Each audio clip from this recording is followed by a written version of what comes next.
DC Kapil साहब हमारे साथ में हैं। मैं जानना चाहूँगा क्या हमारे आंदोलनों में मनुवादी पहरा रहता है?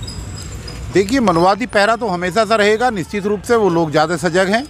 लेकिन जैसे जैसे हमारा बहुजन समाज भी जागृत हो रहा है और जाग रहा है और सड़कों पर अपने हक और अधिकार के लिए उतरने का प्रयास कर रहा है, ये काबिल तारीफ़ है। और धीरे धीरे जो परिवर्तन बाबा साहब के मिशन को देखने का पूरे देश में मिल रहा है, ये कोई अपने आप में कोई कम बड़ी बात नहीं है। पहरे की जहाँ तक बात है, निश्चित रूप से जिन लोगों ने हज़ारों साल तक इस देश पर राज किया, जिन लोगों ने यहाँ पर मनुस्मृति को चालू किया, जो मनुस्मृति का पालन किया, उनके पेट में निश्चित रूप से ये दर्द है कि ये लोग आज सड़क पर उतर के अपने हक और अधिकारों की लड़ाई कैसे लड़ रहे हैं। जी हाँ सर, आप अभी गरीबों की, मजदूरों की आवाज़ उठाने के जुल्म में जो है आपके ऊपर जुल्म हुआ था, आपको कुछ टाइम के लिए अरेस्ट कर लिया गया था, उस पर बात करना चाहिए। देखिए, ये तो आंदोलन है जी। जेल में वही लोग जाते हैं जो बिकते नहीं हैं जी। पहले मैनेजमेंट और पूंजीवादी व्यवस्था के पोषक लोग उन लोगों को खरीदने का काम करते हैं जो आंदोलनकारी होते हैं।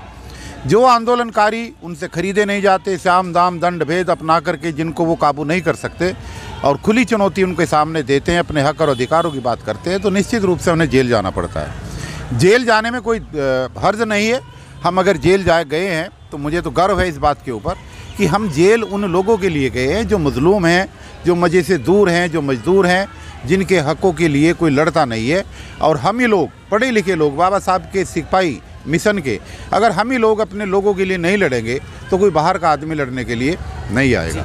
ये गुंडागर्दी है, ये शोषणकारी नीति है, ये दमनकारी नीति है और पूंजीवादी व्यवस्था के लोगों को पैसा दे करके पुलिस और प्रशासन को खरीदने का एक बहुत बढ़िया ये एक उदाहरण है, एक मॉडल है कि कैसे 23 तारीख से लेकर के 25 तारीख को 2 दिन के अंदर एक समन जारी हुआ। समन जाकर के कोर्ट में गया, कोर्ट में संडे में ही कोर्ट में गया, उसी दिन जो है NBW हो गया, उसी दिन उसका तामील कराई गई, उसी दिन जेल भेज दिया गया।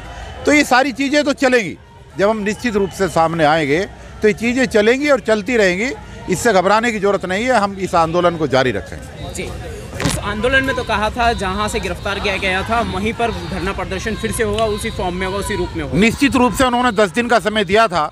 वहाँ पर जिस डिमांड को लेकर के धरना प्रदर्शन शुरू हुआ था 25 तारीख को, उन्होंने 10 दिन का टाइम मांगा था और आज वो 10 दिन पूरे हो गए हैं।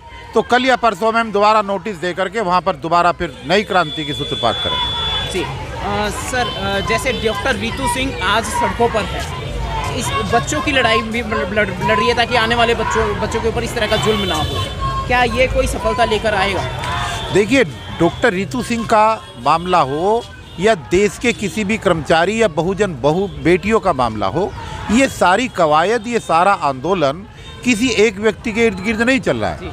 ये एक टीम है, ये आंदोलनकारी लोगों का एक आवरण है, एक लीगल टीम है जिसमें हमारे बदलिया साहब जो मेरे बगल में बैठे हैं, इन सीनियर साथियों का हमारे ऊपर वर्चस्व है, हाथ है, आशीर्वाद है, तभी हम लोग इतने बड़े बड़े आंदोलन कर पा रहे हैं। डॉक्टर रितु का मामला भी एक संविदा कर्मचारी को निकालने का मामला है।